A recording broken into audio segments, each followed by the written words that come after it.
Hi friends, ಎಲ್ಲರಿಗೂ ನಮಸ್ಕಾರ. ನಾನಿವತ್ತು ಸ್ಪೆಷಲ್ಲಾಗಿ ತುಂಬ ರುಚಿಯಾಗಿ ಹಾಗೆ ಆರೋಗ್ಯಕ್ಕೂ ತುಂಬ ಒಳ್ಳೆಯದಾಗೋಂಥ ಗೀ ರೈಸ್ ಹಾಗೂ ವೆಜ್ ಕುರ್ಮಾ ಮಾಡ್ತಾಯಿದ್ದೀನಿ. ಈಗ ಹೇಗೆ ಮಾಡೋದು ನೋಡೋಣ. ಮೊದಲು ನಾನು ಕಾಳುಮೆಣಸು, ಚಕ್ಕೆ, ಏಲಕ್ಕಿ ಆ್ಯಂಡ್ ಲವಂಗ ಅಷ್ಟನ್ನು ನಾನು ಕುಟ್ಟಿ ಪುಡಿ ಮಾಡ್ಕೊತಾ ಇದ್ದೀನಿ. ಫಸ್ಟು ನಾನು ಗೀ ರೈಸ್ ಮಾಡ್ಕೊತಾ ಇದ್ದೀನಿ, ಓಕೆನಾ. ಆಮೇಲೆ ಕೂರ್ಮ ಮಾಡ್ಕೊಳ್ಳೋಣ. ಗೀ ರೈಸಿಗೆ ಇಷ್ಟನ್ನು ನಾನು ಹಾಕ್ಕೊಂಡು ಕುಟ್ಟಿ ಪುಡಿ ಮಾಡ್ಕೊತಾ ಇದ್ದೀನಿ. ನೀವು ಬೇಕಾದರೆ ಗರಂ ಮಸಾಲ ಹಾಕಬಹುದು, ಓಕೆನಾ. ನಾನು ಇಷ್ಟಷ್ಟೇ ಸಿಂಪಲ್ಲಾಗಿ ಕುಟ್ಟಿ ಪುಡಿ ಮಾಡ್ಕೊತಾ ಇದ್ದೀನಿ. ನೋಡ್ಬೋದು, ಅಷ್ಟೇ ನುಣ್ಣಗಾಗಬೇಕು ಅಂತಲ್ಲ, ಒಂದು ಸ್ವಲ್ಪ ತರಿಯಾಗಿ ಆದರೂ ಸಾಕು. ಈಗ ಒಂದು ಕುಕ್ಕರಿಗೆ ನಾನು ಶ್ರೀಕೃಷ್ಣ ತುಪ್ಪ ಹಾಕ್ತಾಯಿದ್ದೀನಿ. ನೀವು ಮನೇಲಿರೋ ತುಪ್ಪ ಹಾಕ್ಕೋಬಹುದು, ಓಕೆನಾ. ತುಪ್ಪ ಜಾಸ್ತಿ ಹಾಕಿದಷ್ಟು ಗೀ ರೈಸ್ ಚೆನ್ನಾಗಿರುತ್ತೆ. ಹಾಗಾಗಿ ನಾನು ತುಪ್ಪ ಜಾಸ್ತಿನೇ ಹಾಕಿ ಮಾಡ್ತಾಯಿದ್ದೀನಿ. ಇವಾಗ ಕುಟ್ಟಿ ಪುಡಿ ಮಾಡ್ಕೊಂಡಿದ್ವಲ್ವ, ಅದನ್ನು ಹಾಕ್ಕೊಂಡು ಫ್ರೈ ಮಾಡ್ಕೊಳ್ಳೋಣ ತುಪ್ಪದ ಜೊತೆನೇ. ಸ್ವಲ್ಪ ಅದು ವಾಸನೆ ಹೋಗೋ ಅಷ್ಟು ಫ್ರೈ ಮಾಡ್ಕೊತಿದ್ದೀನಿ. ಇವಾಗ ನಾನು ಈರುಳ್ಳಿನ ಒಂದು ಮೀಡಿಯಮ್ ಸೈಜಲ್ಲಿ ಕಟ್ ಮಾಡ್ಕೊಂಡಿದ್ದೀನಿ. 2 ಈರುಳ್ಳಿ ಕಟ್ ಮಾಡ್ಕೊಂಡಿದ್ದೀನಿ. ಅದನ್ನು ಅದಕ್ಕೆ ಸೇರಿಸ್ಕೊತಾ ಇದ್ದೀನಿ. ಸೇರಿಸ್ಕೊಂಡು ಫ್ರೈ ಮಾಡ್ಕೊತಾ ಇದ್ದೀನಿ. ಚೆನ್ನಾಗಿ ಬಾಡಿಸ್ಕೋಬೇಕು ಇದನ್ನು.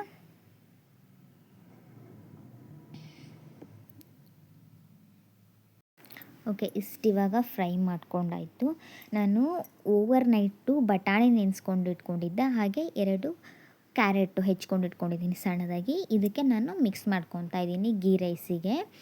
ಚೆನ್ನಾಗಿರುತ್ತೆ. ನೀವು ಹಸಿ ಬಟಾಣಿ ಬೇಕಾದರೆ ಹಾಕಬಹುದು, ಓಕೆನಾ. ಅದ್ರ ಜೊತೆ ಈರುಳ್ಳಿ ಮತ್ತು ಲವಂಗ, ಚಕ್ಕೆ ಅದ್ರ ಜೊತೆ ಚೆನ್ನಾಗಿ ಫ್ರೈ ಆಗಬೇಕು. ತರಕಾರಿ ಚೆನ್ನಾಗಿ ಫ್ರೈ ಆದಷ್ಟು ರುಚಿ ಚೆನ್ನಾಗಿರುತ್ತೆ. ನಾನು ಇನ್ನೊಂದು ಸ್ವಲ್ಪ ತುಪ್ಪ ಹಾಕ್ಕೊತಿದ್ದೀನಿ. ಗೀ ರೈಸ್ ಅಂದರೆ ಗೀ ಜಾಸ್ತಿ ಇದ್ದರೆ ರುಚಿ ಚೆನ್ನಾಗಿರುತ್ತೆ. ತುಪ್ಪ ಒಂದು ಸ್ವಲ್ಪ ಹಾಕ್ಕೊಂಡು ಮತ್ತೆ ನಾನು ಅದನ್ನು ಫ್ರೈ ಮಾಡ್ಕೊತಾ ಇದ್ದೀನಿ. ಈಗ ನಾನು ಅಕ್ಕಿ ಎಷ್ಟು ಬೇಕು ಅಂದರೆ ನಾನು 3 ಜನಕ್ಕೆ ಮಾಡ್ತಾಯಿದ್ದೀನಿ. ನಮ್ಮಲ್ಲಿ 3 ಲೋಟನ ಅಳ್ದಿಟ್ಕೊಂಡಿದ್ದೀನಿ. ಆ ಅಕ್ಕಿನ ಹಾಕ್ತಾಯಿದ್ದೀನಿ. ನಾನು ತೊಳೆದು ನೆನೆಸಿಟ್ಕೊಂಡಿದ್ದೀನಿ. ನೀವು ಬಾಸ್ಮತಿ ರೈಸನ್ನು ಹಾಕಬಹುದು. ಬಾಸ್ಮತಿ ರೈಸು ಚೆನ್ನಾಗಿರುತ್ತೆ ಗೀ ರೈಸಿಗೆ. ನಾನು ಈ ಅಕ್ಕಿಲೇ ಮಾಡಿದ್ದೀನಿ. ಇವಾಗ ಈ ಅಕ್ಕಿನ ಒಂದು ಸ್ವಲ್ಪ ಫ್ರೈ ಮಾಡ್ಕೋಬೇಕು. ಕೆಲವರು ಹಾಗೆ ನೀರು ಹಾಕಿಬಿಡ್ತಾರೆ. ಫ್ರೈ ಮಾಡಿಕೊಂಡ್ರೆ ಇನ್ನೂ ಚೆನ್ನಾಗಿರುತ್ತೆ. ಆ ತುಪ್ಪದ ಜೊತೆ ಫ್ರೈ ಮಾಡಿಕೊಂಡ್ರೆ ಚೆನ್ನಾಗಿರುತ್ತೆ. ಒಂದ್ಸರಿ ಟ್ರೈ ಮಾಡಿ ಫ್ರೆಂಡ್ಸ್. ಅಕ್ಕಿನ ತುಪ್ಪದ ಜೊತೆ ಆ ಮಸಾಲೆ ಹಾಕಿ ಹುರಿಯೋದ್ರಿಂದ ಟೇಸ್ಟು ರುಚಿಯಾಗಿರುತ್ತೆ, ಓಕೆನಾ. ಈಗ ಹುರ್ಕೊಂಡಿದ್ದೀನಿ ನಾನು. ಈಗ ಇದಕ್ಕೆ ನೀರು ಹಾಕೋಣ. ನಾನು 3 ಲೋಟ ಅಕ್ಕಿ ತೊಗೊಂಡಿರೋದ್ರಿಂದ 6 ಲೋಟ ನೀರು ಹಾಕೋಬೇಕು, ಓಕೆನಾ. ನಾನು ಲೋಟದಲ್ಲಿ ಕರೆಕ್ಟಾಗಿ ಅಳೆದು ಹಾಕ್ತಾಯಿದ್ದೀನಿ ನಿಮಗೆ ತೋರಿಸ್ಲಿಕ್ಕೆ. ಸ್ವಲ್ಪ ಗಂಜಿ ಆದರೂ ಅಕಸ್ಮಾತ್ ಬೇಯಲಿಲ್ಲ ಅಂದರೂ ಚೆನ್ನಾಗಾಗಲ್ಲ ಗೀ ರೈಸು. ಹಾಗಾಗಿ ಅಳತೆ ಕರೆಕ್ಟಾಗಿ ತೊಗೊತಾ ಇದ್ದೀನಿ. 3 ಲೋಟ ಅಕ್ಕಿಗೆ 6 ಲೋಟ ನೀರು ತೊಗೊತಾ ಇದ್ದೀನಿ. ಈಗ ಒಂದು ಸ್ವಲ್ಪ ಪೂರ್ತಿ ಮಿಕ್ಸಪ್ ಮಾಡ್ಕೊಳ್ಳೋಣ. ಕೆಳಗೆ ಮೇಲೆ ಆಗಿರುತ್ತೆ ಅದೆಲ್ಲ. ತರಕಾರಿ ಒಂದು ಸೈಡು, ಅಕ್ಕಿ ಒಂದು ಸೈಡ್ ಆಗಿರುತ್ತೆ. ಸ್ವಲ್ಪ ಉಪ್ಪು ಹಾಕೋಣ, ರುಚಿಗೆ ತಕ್ಕಷ್ಟು ಉಪ್ಪು. ನೀವು ಸ್ವಲ್ಪ ಟೇಸ್ಟ್ ನೋಡಿಕೊಂಡು ಉಪ್ಪು ಬೇಕಾದರೆ ಮತ್ತೊಂದು ಸಲ ಹಾಕ್ಕೋಬಹುದು. ನಾನು ಬೇಕಾದಷ್ಟು ಹಾಕಿದ್ದೀನಿ. ಇವಾಗ ಗೀ ರೈಸು ಇಷ್ಟೇ, ಓಕೆನಾ. ಇವಾಗ ಇದ್ರದ್ದು ಮುಚ್ಚಳ ಮುಚ್ಚಿ 2 ವಿಷಲ್ ಕೂಗ್ಸೋಣ. ಬೇಕಾದ್ರೆ ಇದ್ರ ಮೇಲೆ ಒಂಚೂರು ತುಪ್ಪ ಹಾಕ್ಕೊಳ್ಳಿ. ಇವಾಗ ನಾನು ಇಳಿಸಿ ಆದಮೇಲೆ ತುಪ್ಪ ಹಾಕ್ಕೊತೀನಿ, ಓಕೆನಾ. ಇವಾಗ ಕೈ ಆಡಿದ್ದೀನಿ ಚೆನ್ನಾಗಿ, ಎಲ್ಲ ಕಡೆ ಹಿಡ್ದಿರುತ್ತೆ. ಇವಾಗ ಮುಚ್ಚಿ ಇಡೋಣ. ಈಗ ಗೀ ರೈಸಿಗೆ ವೆಜ್ ಕುರ್ಮಾ ಮಾಡಬೇಕು. ಹೇಗೆ ಮಾಡೋದು ನೋಡೋಣ. ಮೊದಲು ತರಕಾರಿ ಬೇಕು ವೆಜ್ ಕುರ್ಮಕ್ಕೆ. ಆಲೂಗೆಡ್ಡೆ, ಬೀನ್ಸು, ಕ್ಯಾರೆಟು, ನಾನು ಈ 3 ತರಕಾರಿ ತೊಗೊಂಡಿದ್ದೀನಿ. ನಿಮ್ಗೆ ಎಕ್ಸ್ಟ್ರಾ ತರಕಾರಿ ಬೇಕು ಅಂದರೆ ತೊಗೋಬೋದು. ನವಿಲುಕೋಸು, ಕ್ಯಾಬೇಜು, ಹಾಗೆ ಹಸಿ ಬಟಾಣಿ ಎಲ್ಲ ಹಾಕ್ಕೋಬೋದು. ನಾನು ಅದಕ್ಕೆ ಬಟಾಣಿ ಹಾಕ್ಕೊಂಡಿದ್ದೆ, ಹಾಗಾಗಿ ಇದಕ್ಕೆ ಬಟಾಣಿ ಹಾಕ್ಕೊತಾ ಇಲ್ಲ. ಇಷ್ಟು ಹಾಕ್ಕೊತಾ ಇದ್ದೀನಿ. ಇವಾಗ ಇದಕ್ಕೊಂದು ಸ್ವಲ್ಪ ಮುಚ್ಚೋ ಅಷ್ಟು ನೀರು ಹಾಕ್ತಾಯಿದ್ದೀನಿ. ಉಪ್ಪು ಹಾಕ್ತಾಯಿದ್ದೀನಿ, ರುಚಿಗೆ ತಕ್ಕಷ್ಟು ಉಪ್ಪು.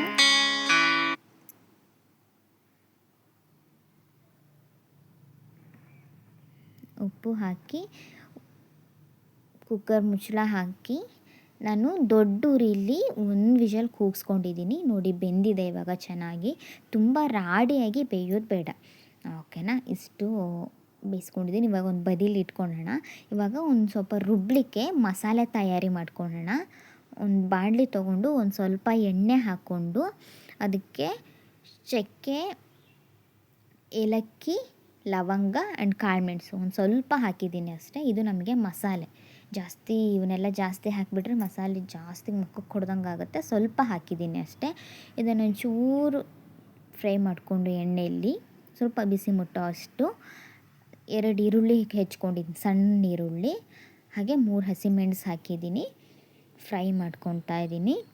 ಸ್ವಲ್ಪ ಹಸಿಮೆಣಸು ಯಾಕೋ ಒಂದು ಖಾರ ಆಗುತ್ತೆ ಅಂದ್ಕೊತೀನಿ, ಯಾಕಂದರೆ ಕಾಳುಮೆಣಸೆಲ್ಲ ಹಾಕಿದ್ದೀನಲ್ಲ, ಹಾಗಾಗಿ ನಾವು ಒಂದು ತೆಗಿತಾ ಇದ್ದೀನಿ. ಈಗ ಈರುಳ್ಳಿ ಹಸಿಮೆಣಸು ಎಲ್ಲ ಫ್ರೈ ಮಾಡ್ಕೊಂಡಿರ್ತೀನಿ.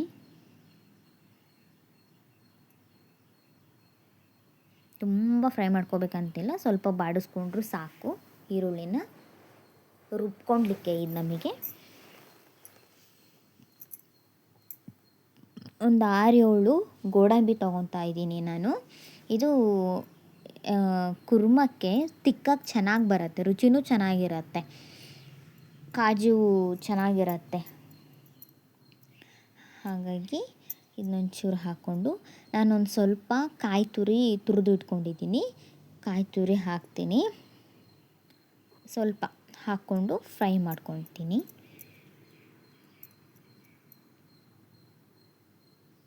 ನಿಮಗೆ ಜಾಸ್ತಿ ಕ್ವಾಂಟಿಟಿಲಿ ಬೇಕಾದರೆ ಜಾಸ್ತಿ ಹಾಕ್ಕೋಬಹುದು ಕಾಯಿ ಮಸಾಲೆಗಳೆಲ್ಲ, ಗೋಡಂಬಿ ಎಲ್ಲ. ನನಗೆ ಎಷ್ಟು ಬೇಕೋ ಅಷ್ಟು ಹಾಕ್ಕೊತಾ ಇದ್ದೀನಿ ನಾನು 3 ಜನಕ್ಕೆ. ಹಾಕ್ಕೊಂಡು ಚೆನ್ನಾಗಿ ಫ್ರೈ ಮಾಡಿಕೊಂಡು ಇದೊಂದು ಸ್ವಲ್ಪ ಜಾಸ್ತಿ ಕೆಂಪಾಗಬೇಕು ಅಂತೇನಿಲ್ಲ, ಮೀಡಿಯಮ್ ಒಂಚೂರು ಕಾಯಲ್ಲಿ ಚೂರು ಬಿಸಿ ಮುಟ್ಟಿದ್ರೆ ಸಾಕು. ಓಕೆನಾ? ಇಷ್ಟು ಫ್ರೈ ಆಗಿದೆ. ಎಷ್ಟು ಸೂಪರಾಗಿ ಘಮ ಬರ್ತಾಯಿದೆ ಅಂದರೆ ರುಚಿಯಾಗಿ ಘಮ ಬರ್ತಾಯಿದೆ ಶೇಂಗಾ ಎಣ್ಣೆ. ಓಕೆ, ಇವಾಗ ಫ್ರೈ ಮಾಡ್ಕೊಂಡು ಆಗಿದೆ ನನಗೆ. ಇವಾಗ ನಾನೊಂದು ಸ್ವಲ್ಪ ಬಿಳಿದು ಎಳ್ಳು ತೊಗೊತಾ ಇದ್ದೀನಿ. ಓಕೆನಾ? ಎಳ್ಳನ್ನು ಹಾಕ್ಕೊತೀನಿ. ಇದನ್ನೇನು ಫ್ರೈ ಮಾಡಬೇಕು ಅಂತಿಲ್ಲ, ಆ ಕಾಯಿ ಅದೆಲ್ಲ ಬಿಸಿ ಬಿಸಿ ಇರುತ್ತಲ್ಲ ಅದ್ರ ಜೊತೆನೇ ಸ್ವಲ್ಪ ಫ್ರೈ ಆಗಿಬಿಡುತ್ತೆ ಅಷ್ಟೇ. ಇದನ್ನು ನಾನಿವಾಗ ಒಂದು ಮಿಕ್ಸಿ ಜಾರಿಗೆ ಹಾಕ್ಕೊಂಡು ಫ್ರೈ ಮಾಡ್ಕೊತಿದ್ದೀನಿ. ಮಿಕ್ಸಿ ಜಾರಿಗೆ ಹಾಕ್ಕೊಂಡು ರುಬ್ಬಲಿಕ್ಕೆ ಹಾಕ್ಕೊತಾ ಇದ್ದೀನಿ. ಓಕೆ, ಸ್ವಲ್ಪ ಬಿಸಿ ಇದೆ, ಅದು ಆರುತ್ತೆ. ನಾನು ಹಾಕಿಟ್ರೆ ಪೂರ್ತಿ ಹಾಕ್ಕೊಂಡು ರುಬ್ಕೊಂಡು ಬರೋಣ ಸರಿಯಾಗಿ. ತುಂಬ ನುಣ್ಣಗೆ ಪೇಸ್ಟಾಗಿ ರುಬ್ಬೇಕದು. ಕಾಯಿ ಅಲ್ಲಲ್ಲೇ ಬಿಸಿ ಇರೋದ್ರಿಂದ ಅಂಟ್ತಾ ಇದೆ. ಆರಾದ್ಮೇಲೆ ಕೈಯಲ್ಲೇ ಬಳ್ದು ಹಾಕಬೇಕು. ಓಕೆ, ಇವಾಗ ರುಬ್ಕೊಂಬರೋಣ. ಈಗ ಕೂರ್ಮ ಎಣ್ಣೆ ಹಾಕಿ ಅದೇ ಬಾಣಲಿಲಿ ಇದು ಬೆಂದಿದೆಯಲ್ಲ ತರಕಾರಿ, ಅದನ್ನು ಆ ಬಾಣಲಿಗೆ ಹಾಕ್ತಾಯಿದ್ದೀನಿ.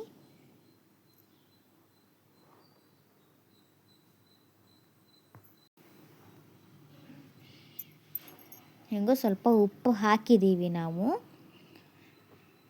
ಇನ್ನೊಂದು ಚೂರು ಉಪ್ಪು ಹಾಕಿ ಇದಕ್ಕೆ ತರಕಾರಿಗೆ ಸ್ವಲ್ಪ ಬೆಲ್ಲ ಹಾಕ್ತಾಯಿದ್ದೀನಿ ನಾನು. ನಿಮ್ಗೆ ಬೆಲ್ಲ ಆಪ್ಷನಲ್ಲು, ಹಾಕೋಂಗಿದ್ರೆ ಹಾಕ್ಬೋದು, ಇಲ್ಲ ಅಂದರೆ ಇಲ್ಲ.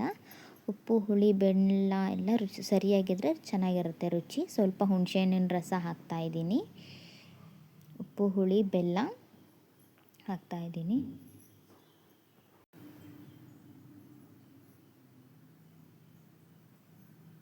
ಸ್ವಲ್ಪ ಸೇರಿಸಿ ಎಲ್ಲ ಮಿಕ್ಸಪ್ ಮಾಡ್ಕೊತಿದ್ದೀನಿ. ಇವಾಗ ಕುದೀತಾ ಇದೆ, ಅವು 3 ಸೇರಿಕೊಂಡು ತರಕಾರಿಗೆಲ್ಲ ಹಿಡಿದಿದೆ, ಚೆನ್ನಾಗಿ ಕುದೀತಾ ಇದೆ. ನಾವೇನು ರುಬ್ಕೊಂಬಂದಿದ್ವಲ್ಲ ಆ ರುಬ್ಕೊಂಬಂದಿದ್ದ ಪೇಸ್ಟನ್ನು ಅದಕ್ಕೆ ಹಾಕೋಣ. ಇಷ್ಟೇ ಸಿಂಪಲ್ ಫ್ರೆಂಡ್ಸ್, ಬೇಗ ನೀವು ಕ್ವಿಕ್ಕಾಗೂ ಮಾಡ್ಕೋಬೋದು. ತರಕಾರಿ ಒಂದು ಬೇಯಿಸ್ಕೊಂಡು ಇಟ್ಕೊಂಡ್ಬಿಟ್ವಿ ಅಂದರೆ ಕ್ವಿಕ್ಕಾಗೂ ಮಾಡ್ಕೋಬೋದು. ದಿನ ಇಡ್ಲಿ, ದೋಸೆ, ಚಪಾತಿ ಅವನ್ನೆಲ್ಲ ಮಾಡ್ತಾನೇ ಇರ್ತೀವಿ. ಸ್ಪೆಷಲಾಗಿ ಯಾವುದಾದ್ರೂ ಹುಟ್ಟಿದ ಹಬ್ಬ ಬಂತು, ಫಂಕ್ಷನ್ ಬಂತು, ಏನೋ ಸ್ಪೆಷಲ್ ಡೇ ದಿವಸದಲ್ಲಿ ನಾವು ಗೀ ರೈಸು ಕುರ್ಮ ಮಾಡ್ಕೊಂಡು ತಿನ್ನಬಹುದು. ಯಾಕಂದರೆ ಈ ಮಸಾಲೆಗಳನ್ನೆಲ್ಲ ತುಂಬ ಹೀಟು, ಹಾಗಾಗಿ ನೋಡಿ ಈ ಥರ ನಮಗೆ ಬಂದಿದೆ. ನೀವು ಒಂದ್ಸರಿ ಟ್ರೈ ಮಾಡಿ. Ghee rice and veg kurma. Ghee rice ತುಪ್ಪ ಬಂದುಬಿಟ್ಟು ದೇಹಕ್ಕೂ ತುಂಬ ಒಳ್ಳೆಯದು.